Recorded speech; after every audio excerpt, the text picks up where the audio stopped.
So it's Haney versus Loma today, and I'm here in Vegas. I was able to attend the weigh-in, and I believe that Devin Haney's act of shoving Lomachenko at the weigh-in was complete act of unprofessionalism and disrespect to the sport and to Lomachenko. Someone like Devin Haney, people like that should have more respect for their opponents. But whatever his motives were his motives. But just looking back, I think it was more of a wake-up shove. Just to wake Lomachenko up, and I guess he wanted to see the best Lomachenko come fight night, or he wants to spark a nerve in Lomachenko so that Lomachenko overcommits come fight night. That's why he shoved him. That's my personal opinion. Lomachenko did not look good in his last outing against Ortiz. He left the fight with a marked up face, something we're not used to seeing with Lomachenko. So, if that's the Lomachenko we're going to see come fight night, I believe that it's going to be an easy night for Haney. And it will be a similar replay to when Vasily Lomachenko lost to Teofimo Lopez. He will get outboxed, he will get out-jabbed. But it's not an easy fight for any of the two fighters. It's not. I believe they will both. It's just a master technician fight. Whoever doesn't fall over or get frustrated by their opponent's tactics is who's gonna win the fight between the two of them. However, I do not see a stoppage. I see the fight going the full distance. It's either gonna be Devin Haney by unanimous decision or Lomachenko by unanimous decision. And it could be a draw too. There could be a close fight, but it's not a fight between two power punchers. It's a fight between two chess players, two master boxers, master technicians. And the shove, in my opinion, was basically saying you better show up tomorrow. Wake up, just waking him up, because he seemed to fall asleep when he fought Teofimo, and he seemed to fall asleep when he fought Ortiz in New York.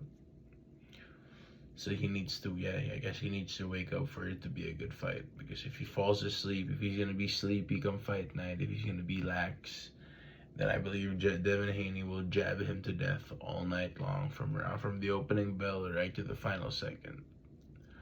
But because of Haney's lack of, I don't want to say lack of power, because he does have power. He's knocked people out before. But because of his lack of precision when throwing the power punches, he will not be stopping Lomachenko. He will not be stopping Lomachenko. But it's a fight that everyone's looking forward to. And it's just I used to make predictions for fights, but I don't make any prediction except for the fight just going the full 12-round distance.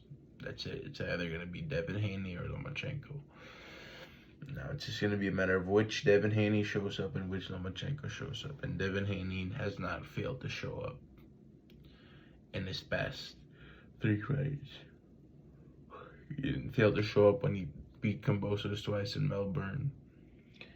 He surely didn't fail to show up against Jojo Diaz. Although people were not impressed by his performance against Diaz and Linares, he did show up. And I believe those versions of Devin Haney can outbox Lomachenko.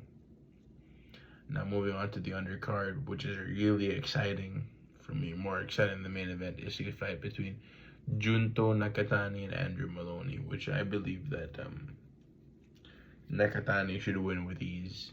He should either stop him in the later rounds or win by a wide unanimous decision. Junto Nakatani is a special fighter, just like every fighter from Japan. And Andrew Moloney has been dropped before. He hasn't been. I don't know if he's been stopped. He probably hasn't, but he's been dropped before. And Nakatani has not dropped people top fighters. Maybe not at 115, but he's dropped top fighters before and hurt them. And I believe he has the reach, the power, and everything to beat and embarrass Andrew Moloney come fight night. Nothing to take away from Andrew. He does have really good skill, and he did bust up Joshua Franco's face in their second outing, and I believe he could do the same. But it's just that Junto Nakatani is too tall for his weight division. I believe that Junto Nakatani will eventually go up to the super bantamweight division because of his height. Andrew's gonna have to do a lot of things differently come fight night if he wants to win the fight, let alone make it a good fight. And honestly, I believe that Junto Nakatani is a much better fighter than Joshua Franco. He's got more reach, and he's a taller southpaw. And yeah, he's just a special fighter. And, everyone from Japan, every fighter from Japan, from Naoya Inoue, Kenshiro Teraji, Junto Nakatani belongs up there with the greats of Japan, and he will show why Japan boxing will be taking over, and he's gonna be part of the Japan boxing takeover alongside Naoya Inoue this year in 2023. But my personal prediction, I have Junto Nakatani stopping Andrew Moloney in the 8th or 9th round. It's been a dream for both fighters, to win 2 world championships a week in a row. And it's possible, but unfortunately Andrew Moloney has a really tough test against him in Junto Nakatani. I believe his reach will be too much. His skill level will be too much for Andrew. But anything is possible. Australian fighters always have something under their sleeves for us whenever we think that they have nothing left. They have nothing to prove come fight night. Just like when Liam Wilson fought Emmanuel Navarrete, everyone believed that Navarrete would easily demolish Wilson, and that didn't seem to be the case. He dropped Navarrete and gave him the first knockdown of his career. George Kambosos Jr. fought Teofimo Lopez, another fight where everyone expected Teofimo to just walk through Kambosos. That did not happen. He tried to do that and he got dropped in the first round. So, we can't underestimate Andrew Moloney. But just skill-wise and ring IQ, I have Junto Nakatani winning the fight. I think he's just a lot better than Andrew Moloney in that ring. And I believe that Junto Nakatani beats almost all fighters at 115 pounds.